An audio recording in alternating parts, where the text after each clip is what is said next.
Hello વિદ્યાર્થી મિત્રો, હવે આજે આપણે જોવાનું છે ચેપ્ટર નંબર 10 વર્તુળ. બરાબર. બેઝિકલી વર્તુળ એટલે આપણને જનરલી બધાને ખ્યાલ જ હોય કે વર્તુળ એટલે કોઈ પણ એક બિંદુએથી શરૂ કરીએ આપણે, હે ને, આખું આવી રીતના એક આકાર દોરીએ જેમાં એક વચ્ચે કેન્દ્ર આવેલું હોય અને કેન્દ્રથી વર્તુળના કોઈ પણ બિંદુ વચ્ચેનું અંતર એટલે આ ત્રિજ્યાને આપણે કહીને ઓ કેન્દ્ર, હે ને, તો આને આપણે વર્તુળ કહેતા હોઈએ. પણ વર્તુળની કોઈ ચોક્કસ વ્યાખ્યા, બરાબર, જનરલી આપણને ખબર છે આ વર્તુળ છે, બસ એટલી આપણી પાસે માહિતી છે. હવે એક્ઝેક્ટલી આ વર્તુળ છે કે નહીં, બહારનો ભાગ વર્તુળ ગણે, એક્ઝેક્ટલી વર્તુળ કયો ગણે એ આપણને ખ્યાલ નથી. બરાબર. તો એક્ઝેક્ટલી આપણે જોઈએ કે વર્તુળની વ્યાખ્યા પ્રમાણે શું છે, તો કે વર્તુળની વ્યાખ્યા એ છે કે સમતલમાં બહુ બધા બિંદુ આવેલા. આપણે બોર્ડની સ્ક્રીન જે તમને દેખાય છે એને આપણે એક સમતલ લઈ લઈએ, નાનું ઊંધું. બરાબર. તો વર્તુળના સમતલમાં આવેલા કોઈ પણ એક બિંદુથી, એટલે કોઈ પણ એક બિંદુ એટલે એનું કહી દઉં ઓ, કોઈ પણ એક બિંદુથી સમાન અંતરે આવેલા બધા જ બિંદુઓ, આ બધા સમાન અંતરે આવેલા બિંદુઓ છે. બરાબર. સમાન અંતરે આવેલા બિંદુઓના ગણને શું કહેવાય? વર્તુળ કહેવાય.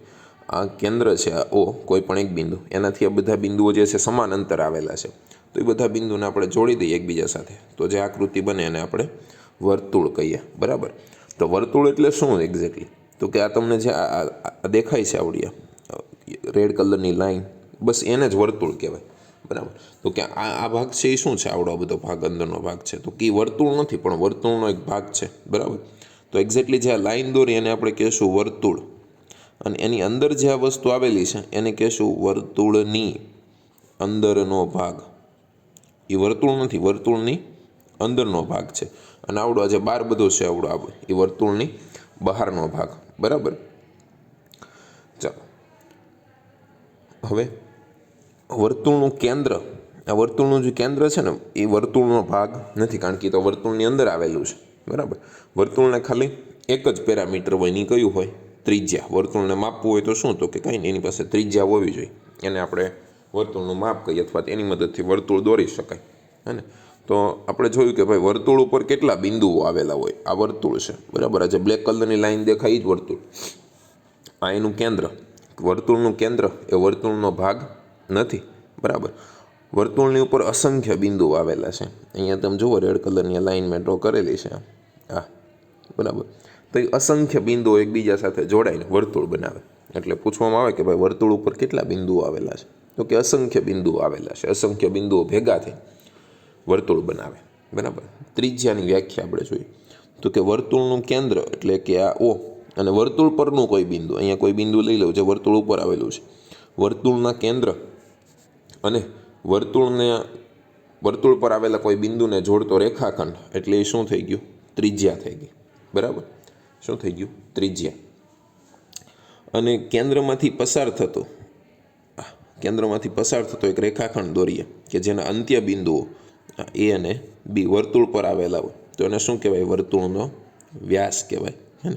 વર્તુળને કેટલા વ્યાસ હોય? તો કે એક આડો ને એક ઊભો, CD. બરાબર. એટલા જ હોય? તો કે ના, બહુ બધા, અસંખ્ય વ્યાસ હોય વર્તુળને. બરાબર. વર્તુળને કેટલા વ્યાસ હોય? અસંખ્ય વ્યાસ હોય. આપણને ખબર છે વ્યાસ એટલે શું? તો કે ત્રિજ્યાથી બમણું. હે ને. આ ત્રિજ્યા છે, એક ત્રિજ્યા, અને બે ત્રિજ્યા ભેગી કરી દો તો એ વ્યાસ બની જાય. તો વ્યાસ એટલે શું? તો કે ત્રિજ્યાથી બમણું, એટલે એને લખી શકાય 2 ગુણ્યા ત્રિજ્યા. વ્યાસ એટલે ડી, ડાયામીટર. બરાબર. ડાયામીટર 2 ગુણ્યા ત્રિજ્યા એટલે R. તો હું લખી શકું D = 2R. આ એક સૂત્ર થઈ ગયું વ્યાસનું. બરાબર. ત્રિજ્યા આપેલી હોય તો વ્યાસ મળી જાય. ઉદાહરણ તરીકે માની લો કે ત્રિજ્યાનું માપ આપેલું છે 2 સેન્ટીમીટર, તો આપણને ખબર પડી જાય વ્યાસ એટલે D કેટલો હશે? તો કે ત્રિજ્યાનું બમણું, 4 સેન્ટીમીટર. બરાબર. તો આ મેઇન છે વર્તુળનો ભાગ. આ વસ્તુ આપણને ઓલરેડી ખબર જ હતી. બરાબર. હવે આપણે જોવાના છે વર્તુળના બીજા કેટલાક ભાગ. વર્તુળ છે ને, વર્તુળ એ સમતલીય આકૃતિ છે. સમતલીય આકૃતિ ધેટ મીન્સ કે એક જ સમતલમાં આવેલી હોય. હે ને. વર્તુળની સ્ક્રીન, વર્તુળ એટલે આ સ્ક્રીન ઉપર જે દેખાય છે એ જ વર્તુળ. તમને મારે એની માટે અલગ કંઈ 3D કે એવું કંઈ ઊભું ન કરવું પડે. હવે ફૂટબોલ છે, ફૂટબોલ તો એ સમતલીય આકૃતિ નથી, કારણ કે ફૂટબોલ આખો ગોળ છે અને ગોલક આપણે કહીએ, એને વર્તુળ ન કહી શકાય. બરાબર. વર્તુળ એટલે મને આપણે ઘરે કોઈ ડીશ હોય, ડીશ અથવા તો રમવાની જે રકાબી આવે, બરાબર, તો એને આપણે તમે વર્તુળ આકાર કેવો હોય તો કહી શકો.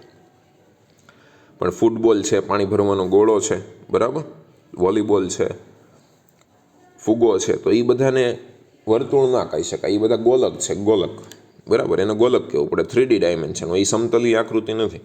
વર્તુળ એ સમતલી આકૃતિ છે, એક જ સમતલમાં આવી જાય આ વર્તુળ, બરાબર.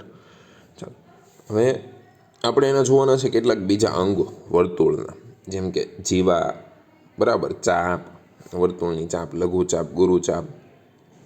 હવે જોઈ લઈએ આપણે વર્તુળ, આ વર્તુળનું કેન્દ્ર, બરાબર. ચલો, અને આ છે એની જીવા એ બી. જીવા એટલે શું? તો કે ભાઈ વર્તુળના કોઈ પણ બે બિંદુને તમે જોડી દો, વર્તુળના કોઈ પણ બે બિંદુને જોડતો રેખાખંડ એટલે વર્તુળની જીવા કહેવાય. ચલો, વર્તુળને કેટલી જીવા હોય? તો કે ભાઈ વર્તુળને તો આવી અસંખ્ય જીવાઓ હોય, હે ને? કેટલી જીવા હોય? અસંખ્ય જીવા. શું આમ જ હોઈ શકે? તો કે ના ના, આમ પણ હોય, ગમે તેમ હોઈ શકે વર્તુળની જીવાઓ, બરાબર. વર્તુળને અસંખ્ય જીવાઓ હોય, અને વ્યાખ્યા લખવી હોય તો લખી શકાય કે વર્તુળના કોઈ પણ બે બિંદુને જોડતો રેખાખંડ એટલે વર્તુળની જીવા. હવે માની લો કે આમ આ એક જીવા દોરું છું, પછી જેમ જેમ ઉપરની તરફ જઈએ એમ જીવા કેવી થતી જાય?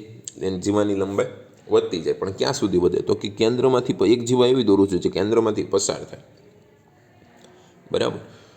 તો કેન્દ્રમાંથી પસાર થાય એ જીવાને શું કહેવાય?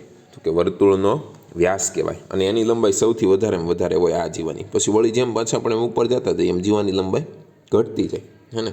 તો આ વર્તુળના કેન્દ્રમાંથી પસાર થતી જીવા એટલે વર્તુળનો વ્યાસ. અથવા તો એમ પણ પૂછી શકાય વર્તુળની મોટામાં મોટી જીવા કઈ? તો કે વર્તુળનો વ્યાસ, હે ને? વ્યાસ એટલે તો કે ભાઈ મોટામાં મોટી જીવા, મોટામાં મોટી જીવા એટલે વર્તુળનો વ્યાસ થઈ ગયો, હે ને? જે કેન્દ્રમાંથી પસાર થાય. વર્તુળની મોટામાં મોટી જીવા વર્તુળના કેન્દ્રમાંથી પસાર થાય. અહીંયા તમે જોઈ શકો છો, કેન્દ્રમાંથી પસાર થાય. અને કેન્દ્રમાંથી પસાર થાય એને તો આપણે વ્યાસ કહીએ. એટલે મોટામાં મોટી જીવા એટલે એ જ વ્યાસ બની ગયો, બરાબર. તો આ જીવા કેટલી હોય? અસંખ્ય. તો કે અસંખ્ય જીવાઓ હોય વર્તુળને, બરાબર. ગમે તે ડાયરેક્શનમાં હોઈ શકે, એવું નથી આવી રીતના હોરિઝોન્ટલ જ હોય. બીજું, હવે એની પછી આપણે જોઈએ ચાપ, હે ને? ચાપ વિશે આપણે અગાઉ જોઈ ગયા હશું કે ભાઈ ઓ કેન્દ્ર હોય વર્તુળનું, અહીંયા કોઈ પણ બે બિંદુ લઈ લઉં એ, અને અહીંયા કોઈ બિંદુ લઈ લઉં બી. તો આવડો આ જે ભાગ છે એથી બી વર્તુળનો આ ભાગ, હે ને? એટલો ભાગ એને કહેવાય વર્તુળની ચાપ. શું કહેવાય? ચાપ કહેવાય એને. પણ આવડો ભાગ મોટો છે, રેડ કલરનો ડ્રો કર્યો એ, અને એની ઉપર મેં કર્યો છે બ્લુ કલરનો ડ્રો, હે ને? વાદળી કલરનો, બ્લુ કલર. તો એ મોટો ભાગ છે, એની લંબાઈ વધારે હશે. તો આને આપણે નામ આપી દઈશું ગુરુચાપ, ગુરુચાપ. અને આને નામ આપી દઈશું લઘુચાપ, બરાબર. ગુરુચાપ અને લઘુચાપ. એની ઉપર કોઈ બિંદુ લખી દઉં, અહીંયા હું કહી દઉં પી, અને અહીંયા આપણે કહી દઈએ ક્યુ, હે ને? તો ચાપને કેવી રીતે દર્શાવી? તો કે એ પી બી, એ પી બી એની ઉપર મારે કરી દેવાનું આ રીતે, અર્ધવર્તુળ જેવું કરી દેવાનું નાનું અમથું. આને વંચાય લઘુચાપ એ પી બી. અને ગુરુચાપ એ જ રીતે ગુરુચાપ દર્શાવી દેવાની.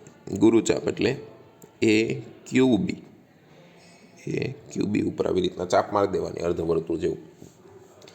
તો એ ક્યુ બી. હવે હું આમ લખું છું એ પી બી, બરાબર. એ પી બી એટલે મારો ખ્યાલમાં કયો ભાગ આવશે? આવડો ભાગ આવશે, એ પી બી, આવડો.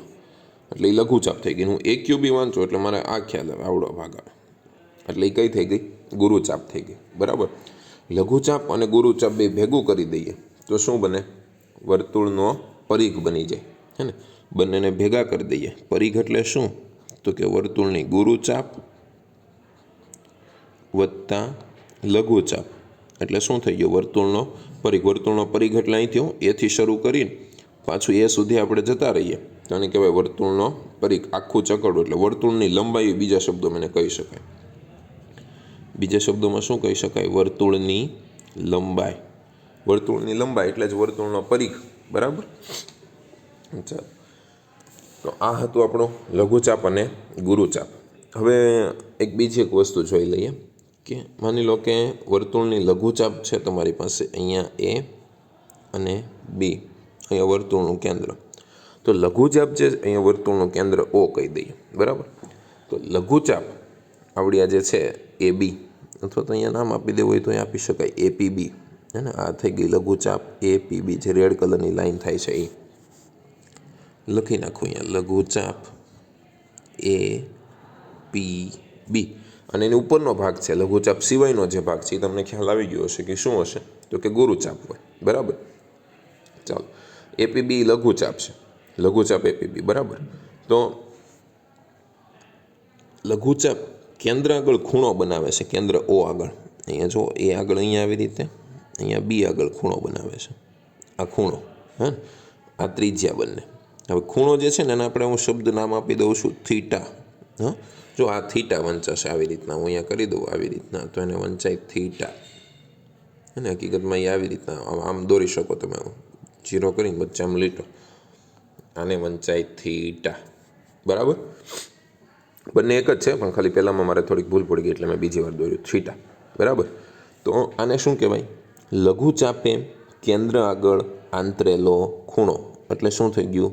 થીટા. હે ને? થીટાનું કોઈ બી માપ હોઈ શકે, 30 હોય, 40, 50, 60, 70, 80, ગમે તે હોઈ શકે. બરાબર. તો એને કહેવાય થીટા. એટલે શું હતું કે અહીંયા આ જગ્યાએ લઘુચાપે કેન્દ્ર આગળ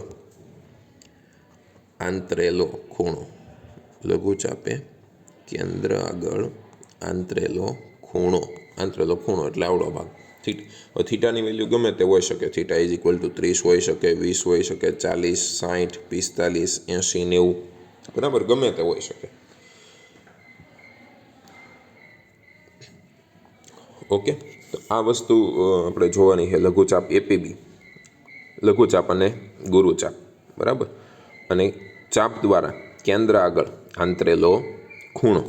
બરાબર. મેઇનલી આપણે લઘુચાપનું જ જોવાનું છે. ફરીને એકવાર રિપીટ કરી લઈએ ખાલી શોર્ટમાં કે ભાઈ વર્તુળ આ કેન્દ્ર. હવે અહીંયા એ અને અહીંયા બી. બરાબર. તો આ ભાગ કહેવાય લઘુચાપ, અને ઉપરનો ભાગ એટલે આ થઈ ગઈ ગુરુચાપ એની. બરાબર. હવે લઘુચાપને હું બંને બિંદુને કેન્દ્ર સાથે જોડી દઉં તો આ બંનેની ત્રિજ્યા બને, અને એની વચ્ચેનો જે ખૂણો બને એને થીટા કહી દઈએ આપણે. તો આ થીટા એટલે શું? તો કે લઘુચાપ દ્વારા કેન્દ્ર આગળ આંતરેલો ખૂણો. બરાબર. આનાથી ઊંધું ગુરુચાપ છે, આપણે કઈ છે ગુરુચાપ. આ જે ખૂણો બને આવડો ખૂણો એને 360 માઇનસ થીટા કહી દઉં, તો એ શું થઈ ગયો? તો કે લઘુચાપ દ્વારા કેન્દ્ર આગળ આંતરેલો ખૂણો. અને નીચેની વાત કરીએ તો ગુરુચાપ દ્વારા કેન્દ્ર આગળ આંતરેલો ખૂણો. બરાબર. તો આ વસ્તુ આપણે જોયેલી મેઇનલી લઘુચાપ અને ગુરુચાપ દ્વારા કેન્દ્ર આગળ આંતરેલા ખૂણાની આપણે વાત કરી. બરાબર. ચાલો, હવે આપણે જોવાનું છે કે જીવા, જ્યાં પહેલાં આપણે સ્ટાર્ટિંગ કર્યું હતું કે જીવા કઈ રીતે ખૂણો બનાવે. બરાબર. તો જેમ લઘુચાપ ખૂણો બનાવે એમ જ જીવા પણ ખૂણો બનાવે છે. આ વર્તુળ છે, કેન્દ્ર ઓ. માની લો કે આ એક જીવા લઈ લઉં, એ અને બી. એ બી જીવા છે. બરાબર. ઓ કેન્દ્ર. ચાલો, તો હવે આવી જીવા અસંખ્ય જીવાઓ હોય. આપણે જોયું હતું જીવા વખતે કે ભાઈ વર્તુળને અસંખ્ય જીવાઓ હોય. વર્તુળના જીવાના બે અંત્ય બિંદુઓ છે, એ અને બી. બરાબર. હવે બંનેને હું કેન્દ્ર સાથે જોડી દઉં તો કે આ જીવા જે છે એ કેન્દ્ર આગળ કેટલો ખૂણો બનાવે? તો કે અહીં રહ્યું, આવડો. બરાબર. થીટા માપનો ખૂણો બનાવે છે. અને કહી દઉં આ બંને ત્રિજ્યા તો આર જ હશે, હે ને? તો આને કહેવાય જીવાએ કેન્દ્ર આગળ આંતરેલો ખૂણો. હે ને? આ એ જ થયો ને કે જે લઘુચાપે કેન્દ્ર આગળ આંતરેલો ખૂણો હોય, તો બંને એક જ થાય. કારણ કે લઘુચાપ હોય ત્યારે તો જીવા બને, જીવા હોય ત્યારે તો લઘુચાપ બને. બંને એક જ થયું. બંને બીજા શબ્દોમાં કહીએ તો માની લો કે આ રીતના આપેલું છે મને લઘુચાપ, આ એ અને અહીંયા બી, આ લઘુચાપ થઈ ગઈ. બરાબર. તો એને જોડી દો તો આ જીવાય બની જાય. તો એ બંને કેન્દ્ર આગળ આંતરેલો ખૂણો એક જ હોય હંમેશા, થીટા જ બને. જીવા કેન્દ્ર આગળ ખૂણો આંતરે કે લઘુચાપ કેન્દ્ર આગળ ખૂણો આંતરે, બંને એક જ હોય. બરાબર. હવે આપણે જોયું હતું કે ભાઈ જીવા બહુ બધી હોઈ શકે, અસંખ્ય વર્તુળ, અસંખ્ય જીવાઓ હોય. વર્તુળ છે આવી રીતના. બરાબર.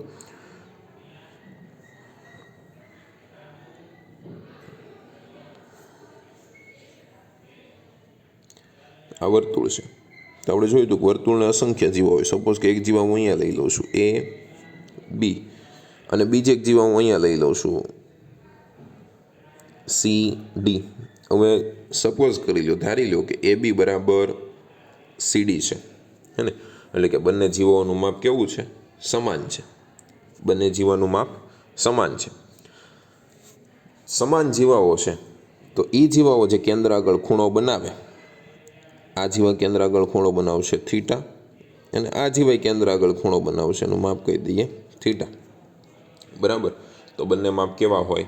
બંને થીટાનું મૂલ્ય કેવું હોય? સમાન હોય. બંને ખૂણાનું મૂલ્ય સમાન હોય. કેમ? તો કે બંને જીવાનું માપ પણ કેવું છે? સમાન છે. તો એક વસ્તુ યાદ રાખી લઈએ, શું સમાન જીવા હોય તો કેન્દ્ર આગળ સમાન માપના ખૂણા બનાવે. સમાન જીવા કેન્દ્ર આગળ સમાન માપના ખૂણા બનાવે. વર્તુળ લઈ લઉં એક, અહીંયા કેન્દ્ર અને આ જીવા એ બી, હે ને? તો આ લઘુચાપ થાય કે નહીં? જો આવડ્યા, આ લઘુચાપ થઈ ગઈ કે નહીં? આ જે ભાગ બને છે આવડો જીવા અને લઘુચાપ વચ્ચેનો જે ભાગ બને છે એને વૃત્તખંડ કહેવાય. શું કહેશું આપણે એને? વૃત્તખંડ, હે ને? પણ વૃત્તખંડ કોની વચ્ચે બને છે? લઘુચાપ દ્વારા બને છે. લઘુચાપ અને જીવા વચ્ચે બને છે, તો એને નામ આપી દઈશું લઘુ વૃત્તખંડ. તો બાકીનો જે ભાગ વધ્યો આ એને શું કહેવાય? તો કે સ્વાભાવિક છે, એને શું કહેશું આપણે? ગુરુ વૃત્તખંડ. લઘુ વૃત્તખંડ અને ગુરુ વૃત્તખંડ, બરાબર. બસ કંઈ નહીં, અહીંયા સુધી રાખીએ. હવે આજે મેં છે ને તમને આખા ચેપ્ટરની થિયરિકલ પોર્શન હતો જે થોડોક સમજાવી દીધો છે. પછી જેમ જેમ સ્વાધ્યાય આવતું જશે, બરાબર, એમ પાછો હું તમને આ ટૉપિક ફરીથી સમજાવીશ, રિવાઇઝ કરાવીશ, બરાબર, ડિટેલમાં થોડુંક અંદરથી જે દાખલા હશે એ પ્રમાણે, બરાબર.